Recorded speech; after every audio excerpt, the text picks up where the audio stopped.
নমস্কার বন্ধুরা, চিত্রাস ডেইলি লাইফস্টাইলে আপনাদেরকে স্বাগত। শুভ সন্ধ্যা সবাইকে। আশা করি সবাই ভালো আছেন। দেখুন, আজ আমি বানাবো ব্রতের চাট। মানে যে কোনো উপবাসের দিনে এই চাট খেতে পারবেন, একাদশী বলুন, যে কোনো উপবাস।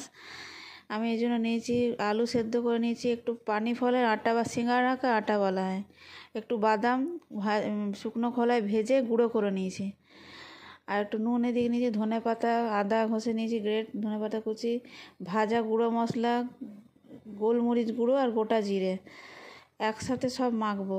আলু সেদ্ধ করে নিয়েছি, আপনাদের যেমন পরিমাণে করবেন তেমন পরিমাণে এগুলো আলু সেদ্ধ করবেন। পানি ফলের আটাটা খুব বেশি লাগে না।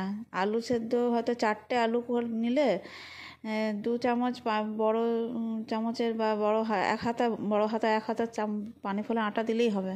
একটু লেবুর রসও দিয়ে দিলাম, দিয়ে একসাথে মাখবো সব। মানে পানি ফলের আটা বেশি দিয়ে দিলে খুব ভালো টেস্টটা ভালো আসে না, আর একটু আলুটা একটু বেশি লাগে। পানি ফলের আটাটা শুধু চিট দেওয়ার জন্য ওটা দিতে হয়, আর বাদাম গুঁড়োটা দিতে হয়। বাদাম গুঁড়োটা দিলে টেস্টটা ভালো হয়।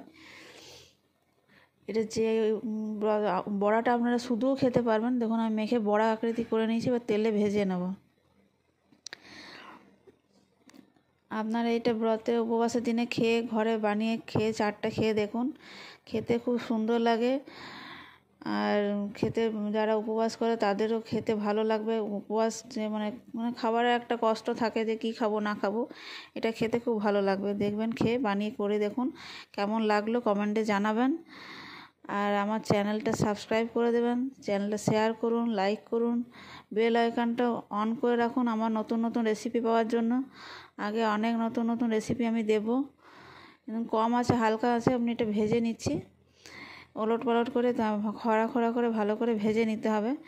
এই বড়াটা আপনারা ধনেপাতার চাটনির সাথে শুধুও খেতে পারেন। আমি এটা আজকে চাট করে আপনাদেরকে দেখাচ্ছি কীভাবে চাট বানাচ্ছি। ধনেপাতার চাটনির রেসিপি আমার আগে সাবুদানার বড়ার ইয়েতে দেয়া আছে, ওইখানে আমি দেখিয়েছি কীভাবে ধনেপাতা চাটনি আমি বানিয়েছি ব্রতের জন্য। ব্রত বা উপবাসের দিনে কীভাবে ধনেপাতা চাটনি করা হয়, সেখানে আপনারা দেখে নিতে পারেন আমার চ্যানেলটা খুলে। এবং ওলট পালট করে আমি খড়া খড়া করে খুব ভালো করে ভেজে নেব। অনেকে অনেক কিছুই বানায় উপবাসের দিনে, কিন্তু এটা খাবেন, এটা খেতেও খুব মুখরোচকও হয় আর খেতে পেটও ভরবে।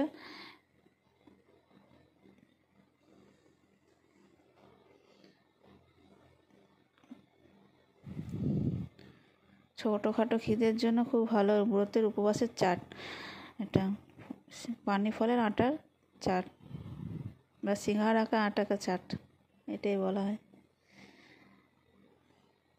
আপনারা বাড়িতে বানান যে কোনো উপবাসের দিনে, খেয়ে টেস্ট করে দেখুন, আমাকে জানাবেন কেমন লাগলো আপনাদের, অবশ্যই কমেন্টে জানাবেন। আমি আরও নতুন নতুন রেসিপি দেব।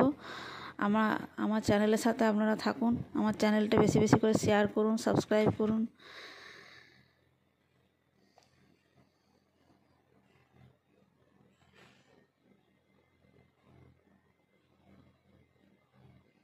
দেখুন, খড়া খড়া করে ভেজে নিয়েছি, এবার আমি প্লেটে তুলে নেব, সার্ভ করবো এবার আমি।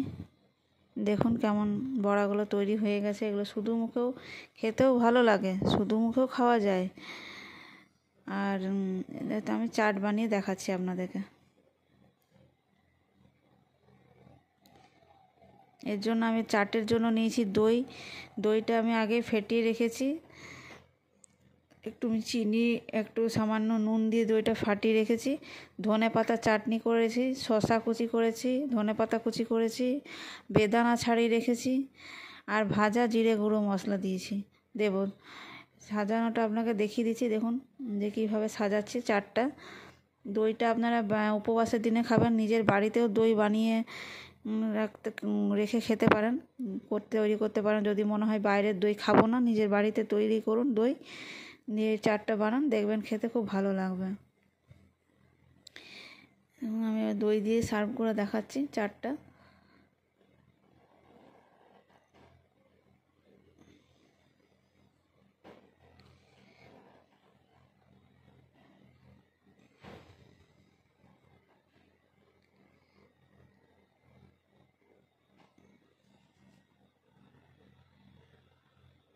এই চ্যানেলকে আমার রেসিপি দেখার জন্য আপনাদের সবাইকে অনেক অনেক ধন্যবাদ।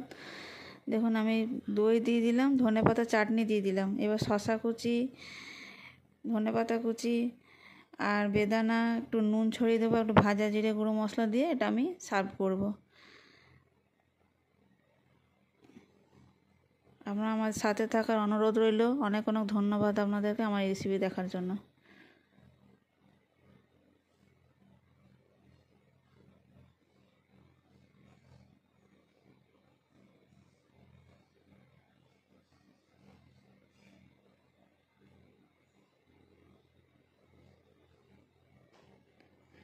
দেখুন কি সুন্দর লাগছে। এবারে আপনারা খেয়ে দেখুন, এটা খুব টেস্টি খেতে। Thank you.